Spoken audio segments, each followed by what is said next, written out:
Hello friend, welcome to your YouTube channel people teacher. तो कैसे आप सब? आशा कि सब बढ़िया होगे, स्वस्थ होगे। तो जैसे कि आप सभी को पता है कि हम एचपी टेट की प्रिपरेशन कर रहे हैं। तो आज से हमने शुरू किया अपना हिंदी सेक्शन। तो हिंदी सेक्शन में सबसे पहले हम स्वर और व्यंजन के बारे में बात करेंगे, क्योंकि इसके रिगार्डिंग आपका बहुत सारे क्वेश्चन पूछे जाते हैं। आखिर कौन कौन से महत्वपूर्ण क्वेश्चन पूछे जाते हैं वो सब आपको बता दिया जाएगा आज की वीडियो में।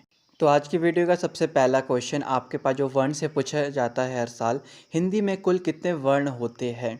तो यहाँ पे आपके पास टोटल वर्ण पूछे गए, सिर्फ स्वर और व्यंजन को मिला के नहीं पूछा गया है। आपको पता है स्वर में भी आधे स्वर गिने जाते हैं और व्यंजन में भी। तो जो हमारे पास टोटल जो कुल वर्ण होते हैं हिंदी में, वो हमारे पास 52 होते हैं।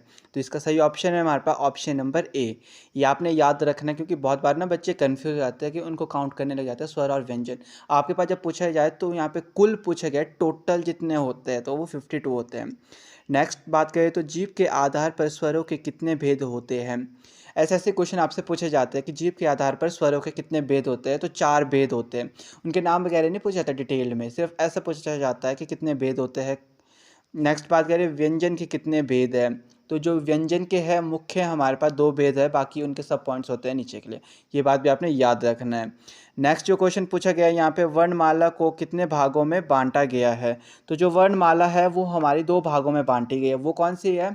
स्वर और व्यंजन। वर्णमाला बोले और से लेकर ज्ञ तक, ये आपके कितने 2 भागों में बांटी गई है। एक आपके पास स्वर दिया हुआ है, एक आपके पास व्यंजन है। जो ये वाला चार्ट है ना, ये सबसे इम्पोर्टेंट चार्ट है, इसको आप याद रखना। सबसे पहले बात करें मूल या मुख्य वर्ण। अगर आपसे पूछा गया मुख्य वर्ण कितने होते हैं आपका टोटल, तो वो 44 होते हैं। कई बार बच्चे कंफ्यूज हो जाते हैं कि 52 दे रखा होता है कि किस तरीके से। तो देखो, जब आपके पास पूछा गया मूल या मुख्य वर्ण कितने होते हैं, तो 44 होते हैं। अगर आपसे पूछे गए उच्चारण के आधार पर कुल कितने वर्ण होते हैं, तो आपके पास 45 होते हैं। अगर आपसे पूछा जाए कि कुल वर्ण कितने हैं, अगर टोटली पूछा जाए तो आपके पास 52 होते हैं। लेखन के आधार पर भी वर्ण आपके पास 52 होते हैं, और मानक वर्ण भी आपके पास 52 होते हैं। तो इस चार्ट को आपने हमेशा के लिए याद रख लेना, क्योंकि इसके रिगार्डिंग क्वेश्चन पूछे जाते हैं। तो अगर नेक्स्ट क्वेश्चन की बात करें तो ये है हमारे पास, अक्षर कितने प्रकार के होते हैं? यहाँ से भी क्वेश्चन बनता है। तो जो ये मैं क्वेश्चन बता रहा हूँ ना आपको, ये मैंने बहुत अलग अलग जगह से आपके लिए मतलब ढूंढ के निकाला है। जो क्वेश्चन रिपीटेड होते हैं वो क्वेश्चन आपको इकट्ठे करके बता रहा हूँ। तो जो हमारे पास अक्षर होता है वो 2 प्रकार के होता है। ये वाला क्वेश्चन भी बहुत बार पूछा गया था। नेक्स्ट बात करें तो हिंदी में शुभ अक्षरों की संख्या कितनी है? ये बात बहुत बार पूछी जा चुकी है आपसे, और ये आपको कहीं भी नहीं मिलेगी। जो हिंदी में आपके पास शुभ अक्षरों की संख्या होती है वो हमारे पास 15 ऐसे हमारे पास अक्षर होते हैं हिंदी में, जो कि हमारे लिए शुभ होते हैं। नेक्स्ट क्वेश्चन की अगर हम बात करें तो ये हमारे पास है, हिंदी में अशुभ अक्षरों की संख्या कितनी है? तो ये हमारे पास 19 है। हमारे पास हिंदी में 19 ऐसे अशुभ अक्षर की संख्या होती है। नेक्स्ट जो क्वेश्चन पूछे गया ये आपके पास है, हिंदी में दग्धाक्षरों की संख्या कितनी होती है? तो ये हमारे पास 5 होती है। नेक्स्ट क्वेश्चन है आपका वर्ण विच्छेद। इससे तो आपके पास क्वेश्चन पूछे ही जाते हैं, इवन कि शायद से अभी जो आपका पैटेट हुआ है उसमें भी इससे पूछा गया है। तो यहाँ पूछा गया है, रामायण का सही वर्ण विच्छेद क्या है? तो इसका ऑप्शन सही तो ए है, रौ जमा आ जमा, मौ जमा आ जमा, यौ जमा औ जमा, णौ जमा और रामायण। तो ये आपके पास सही है। तो आप एक लॉजिक को याद रखना वर्ण विच्छेद में। जब भी आपसे वर्ण विच्छेद पूछा जाता है तो जितने भी आपके पास व्यंजन होते हैं उनमें ना हलंत लगे होते हैं। तो सबसे पहले आपने ये देखना है जिस चीज़ में हलंत लगा है वो वाले सही है। तो जैसे कि यहाँ पे महाभारत का पूछे गए तो डी ऑप्शन में देखो आपके पास हलंत लगे हुए हैं व्यंजनों में। बाकी जो आपके पास ए बी सी ऑप्शन है इनमें हलंत नहीं है, तो इसका मतलब ये तो पहले ही गलत है।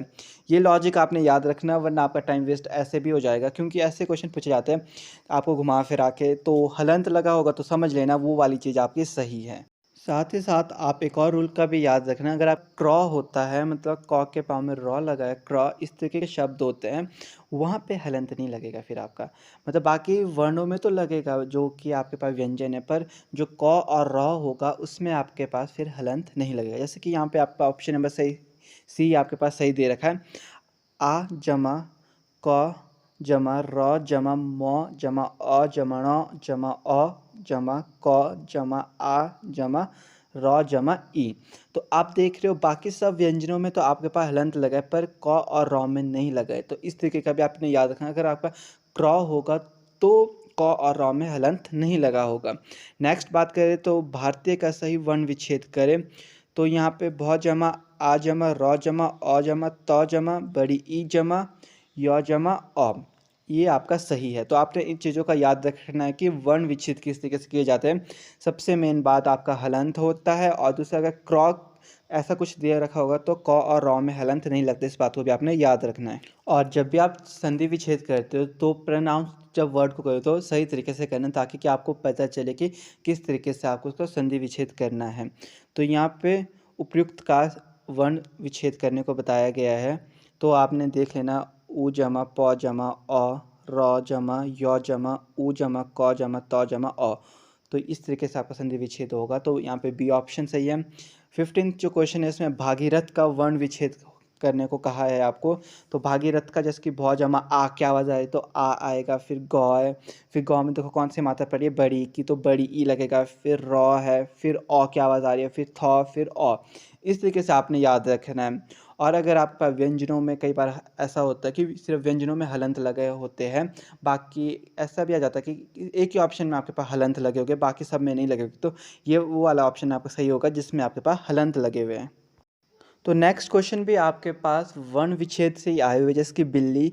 तो आपने बस यहाँ पे मात्राओं का ध्यान रखना था और किस तरीके से प्रोनाउंस कर रहे हो आप उस तरीके का याद रखना है। जैसे कि ब जमा छोटी ई की मात्रा तो छोटी ई लिखेगा हम, जमा लॉ, फिर से लॉ, फिर बड़ी ई की मात्रा थी तो बड़ी ई बिल्ली। फिर नेक्स्ट बात करें तो मच्छर है यहाँ पे, तो मच्छर म अ जमा आधा च, फिर छ, फिर अ, फिर र जमा अ। तो इस तरीके से आपके इनके वर्ण विच्छेद होते हैं। नेक्स्ट क्वेश्चन नंबर 18 बहुत इंपॉर्टेंट क्वेश्चन है, ये आपके पास बहुत बार पूछा गया है आपके पास एचपीटेट में। तो हिंदी वर्ण वाला में अयोग वहा वर्ण कौन से है। तो जो आपका अंग और अ खाली होता है ना, लास्ट में जो स्वर में दो बच जाते हैं, तो ये आपके अयोग वहा वर्ण के अंदर आते हैं। ये क्वेश्चन आपके पास 2-3 बार पूछा गया है एचपीटेट में, तो इसको आप याद रख लेना या नोट डाउन भी कर लेना, बहुत इंपॉर्टेंट क्वेश्चन है। नेक्स्ट क्वेश्चन की बात करें तो ये हमारा हिंदी में स्वरों की संख्या कितनी है। सबसे इजी क्वेश्चन ये भी पूछा जाता है यार, आपसे बहुत बार पूछे जाते हैं टेट में। तो हमारे पास 11 स्वरों की संख्या होती है और 33 व्यंजन होते हैं, ये आपसे बहुत बार पूछा जाता है। नेक्स्ट क्वेश्चन की बात करें, निम्न में से बताइए कि नवीन विकसित ध्वनियाँ कौन सी है। तो ये हमारे पास ऑप्शन नंबर डी इसका सही है। नेक्स्ट बात करें तो व्यंजन कितने होते हैं। स्वर और व्यंजन वाला ऐसा क्वेश्चन है जो आपको बहुत बार आते हैं और कंफ्यूज हो जाते हैं कई बार, क्योंकि ये बेसिक हमें ना जब कई बार कॉन्फिडेंट हो जाते हैं तो कई बार बहुत बार गलत भी करके आते हैं। तो याद रखना स्वर 11 होते हैं, व्यंजन आपके पास 33 होते हैं। और अगर आपसे पास कुल वर्ण पूछे गए होंगे तो आपके पास वो 52 होते हैं। अगर आपके पास मुख्य पूछे गए होंगे तो आपके पास 44 वर्ण होते हैं। इन चीज़ों को आपने ध्यान में रखना है। तो नेक्स्ट क्वेश्चन आपसे पूछे गए कौन सा मानक वर्ण है। तो हमारे पास जो झ है वो हमारे पास एक मानक वर्ण है। नेक्स्ट बात करें तो हिंदी में संयुक्त व्यंजन की संख्या कितनी होती है। अगर हम संयुक्त व्यंजनों की संख्या बोले तो हमारे पास 4 संयुक्त व्यंजन होते हैं। तो नेक्स्ट क्वेश्चन आपके पास पूछा गया क्ष ध्वनि किसके अंतर्गत आती है। तो ये क्ष हमारे पास संयुक्त व्यंजन के अंदर, तो हमारे संयुक्त जो ये वर्ण है यहाँ से बहुत इंपॉर्टेंट क्वेश्चन आपके पास बनते हैं, जैसे कि क्ष हो गया, त्र, ज्ञ, ये दो वर्णों के मेल से बनते हैं। तो ऐसे वाले शब्द जो दो वर्णों के मेल से बनते हैं, तो ये वाले शब्द हमारे संयुक्त व्यंजन के अंदर आते हैं। संयुक्त व्यंजन बोलो चाहे संयुक्त वर्ण बोलो, यहाँ से क्वेश्चन पूछे जाते हैं। नेक्स्ट बात करें तो हिंदी में द्विगुण व्यंजनों की संख्या कितनी होती है। तो द्विगुण जो व्यंजन होते हैं उनकी संख्या हमारे पास हिंदी में 2 होती है। यहाँ से बहुत बार क्वेश्चन पूछे जाते हैं। तो नेक्स्ट क्वेश्चन हमारे पास द्वितीय व्यंजन से आया हुआ है, बहुत इंपॉर्टेंट क्वेश्चन है ये। द्वितीय व्यंजन से आपके पास बहुत बारे क्वेश्चन पूछे जाते हैं। तो यहाँ पे पूछे गए निम्न में से बताइए कि किस शब्द में द्वितीय व्यंजन है। तो अगर हम द्वितीय व्यंजन की बात करें तो यहाँ पे आपको पता लग रहा होगा कि द्वितीय मतलब 2 व्यंजन होते हैं। जहाँ पे आपके पास 2 व्यंजन एक साथ आ जाए पर एक आधा हो एक पूरा हो, जैसे कि कच्चा, बच्चा। यहाँ पे आपके पास जैसे दिल्ली दे रखा है, आधा लौ पूरा लौ। जैसे कि बच्चे की बात करें तो आधा चौ पूरा चौ। तो जहाँ 2 व्यंजन एक साथ आए और एक व्यंजन आपके पास आधा हो और एक व्यंजन आपका पूरा हो, तो ऐसे व्यंजन आपके द्वितीय व्यंजन के अंदर आते हैं। इस बात को आपने ध्यान में रखना है। नेक्स्ट बात करें अघोष वर्ण कौन से होते हैं। अघोष वर्ण ना हमारे वो वाले वर्ण होते हैं जब हम इन उच्चारण करते हैं तो हमारे ना कंपन नहीं होती है वर्ण को उच्चारण करते हुए। जब हम सघोष व्यंजन की बात करें तो ये वो वाले वर्ण होते हैं जब इनको हम बोलते हैं तो हमारे जो ऊँटों में है उनमें कंपन वगैरह होती है। तो ये यहाँ से भी आपके पास हर साल क्वेश्चन पूछे जाते हैं अघोष और सघोष व्यंजन से। नेक्स्ट क्वेश्चन रिपीट हो गया, वर्णों के कितने भेद होते हैं। तो वर्णों के दो भेद होते हैं, कौन से? स्वर और व्यंजन। नेक्स्ट बात करें निम्न में से कंठ ध्वनि कौन सी है। कंठ ध्वनि जो गले से होकर निकली, जहाँ पे हमारे पास गले में सबसे ज़्यादा प्रेशर बने तो ये हमारी क और ख। जो क वर्ग है वो हमारा कंठ ध्वनि के अंदर आता है। यहाँ से भी बहुत बार क्वेश्चन पूछा जाता है उच्चारण स्थान से, तो उच्चारण स्थान को आपने अच्छे से पढ़ के जाना है। जो बच्चे ग्रुप में ज्वाइन हुए हैं उनको मैं उच्चारण स्थान का चार्ट वहाँ पे भेज दूंगा, और जितने भी इंपॉर्टेंट क्वेश्चंस और इम्पॉर्टेंट टॉपिक और नोट्स बचते हैं वो भी मैं आपको ग्रुप में प्रोवाइड करवा दूंगा, ताकि कि आपका टैट इजीली हो जाए और आप इजीली समझ जाओ। तो बात करें नेक्स्ट क्वेश्चन, ये भी बहुत बार पूछा जाता है आपसे, हिंदी में मूल स्वर कितने हैं। तो जो आपके पास हिंदी में है ना वो मूल स्वर 4 होते हैं, इन बात को भी आपने याद रखना है। नेक्स्ट बात करें क्वेश्चन नंबर 34 है, तो ये है क ग ज फ ध्वनियाँ किसकी है। तो ये हमारी फ़ारसी और अरबी की है। ये क्वेश्चन भी आपसे पूछा जा सकता है कि फ़ारसी और अरबी की कौन सी ध्वनियाँ है, या इन चारों ध्वनियों को दे दे ये कौन सी ध्वनियाँ है, इस तरीके से क्वेश्चन पूछ लेंगे। तो हिंदी में मूल वर्णों की संख्या कितनी है। जो मूल वर्ण है ना हमारे पास हिंदी में, वो हमारे पास कितने हैं, कुल टोटल 52 वर्ण है। इस बात को आपने याद रखना है, इससे पहले मैंने आपको चार्ट में भी अच्छे से समझा लिया। तो अब हम बात करते हैं अपना नेक्स्ट क्वेश्चन, जो कि बहुत इंपॉर्टेंट क्वेश्चन है, निम्न में से अलप्राण वर्ण कौन सा है। तो अलप्राण और महाप्राण ये दो ऐसे टॉपिक है जिसके रिगार्डिंग भी क्वेश्चन पूछे जाते हैं। अगर बात करें अलप्राण की, जब आप अलप्राण को बोले तो जब आप इसको बोलते तो आपके जो मुख से वायु की मात्रा है वो बहुत कम बाहर निकलती है, ठीक है।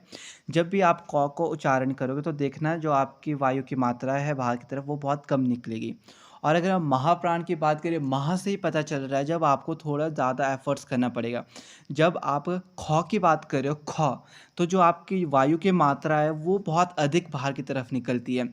पेपरों में आपके पास जब भी अल्पप्राण महाप्राण से क्वेश्चन आए तो बस अपने मुंह के सामने आपने हाथ रखना है और उस वर्ण का उच्चारण करना है। तो जब भी आप उच्चारण करोगे तो आपको इजीली पता चल जाएगा कि अल्पप्राण कौन सा है, महाप्राण कौन सा है। तो जैसे कि हमारे पास यहाँ पे अल्पप्राण है क और ग, अगर आप इनका उच्चारण करोगे तो जो आपकी वायु की मात्रा है वो बहुत कम बाहर की तरफ निकलेगी। बट अगर आप ख की बात करते तो वायु की मात्रा बहुत अधिक निकलेगी, तो वो आपका महाप्राण है। तो अपना नेक्स्ट क्वेश्चन की बात करें तो यहाँ पे पूछा गया जिन शब्दों के अंत में अ आता है उन्हें क्या कहते हैं। ये क्वेश्चन ना आपके पास बहुत बार रिपीटेड भी हुआ है, बल्कि आपके पास भी पूछा भी गया है। अभी जो आपके शायद से 2021 में क्वेश्चन पेपर हुआ था ना, उसमें भी पूछा गया है। तो ये हमारे होता है अकारांत। जो शब्द के अंत में अगर हमारे पास अ आ जाए तो हमारे अकारांत शब्द कहलाते हैं। इस चीज़ को आपने याद रखना है। नेक्स्ट क्वेश्चन आपसे पूछा गया उच्चारण के आधार पर स्वर के कितने भेद होते हैं। तो उच्चारण के आधार पर हमारे पास स्वर के 4 भेद होते हैं। ये बहुत ही इंपॉर्टेंट टॉपिक बोले स्वर वाला है, और क्वेश्चन यहाँ से बहुत बार ये पूछा जाता है कि उच्चारण के आधार पर स्वर के कितने भेद होते हैं। और यहाँ से जो क्वेश्चन बनता है वो ज़्यादातर ये भी पूछा जाता है कि मात्राओं के आधार पर स्वर के कितने भेद होते हैं। तो मात्राओं के आधार पर हमारे पास स्वर के 3 भेद होते हैं। ज़्यादातर क्वेश्चन आपके पास मात्राओं के आधार पर ही पूछा जाता है, क्योंकि इसमें ह्रस्व स्वर, दीर्घ स्वर और प्लुत स्वर के बारे में बात की हुई है। ये बहुत इंपॉर्टेंट हमारे पास टॉपिक बोले गए जो कि हमारे पास पूछा जाता है। मात्राओं के आधार पर आपने याद रखना है, उच्चारण के आधार पर। उच्चारण के आधार पर आपके पास 4 तरह के होते हैं, और मात्राओं के आधार पर आपके पास 3 तरह के स्वर होते हैं। नेक्स्ट जो क्वेश्चन आपसे पूछा गया है आपके पास उच्चारण स्थान से पूछा गया है, क्योंकि उच्चारण स्थान वाला बहुत इंपॉर्टेंट टॉपिक है, तो इसको भी आपने बहुत अच्छे से पढ़ के जाना। एक चार्ट होता है उसको मैं ग्रुप में भेज दूंगा।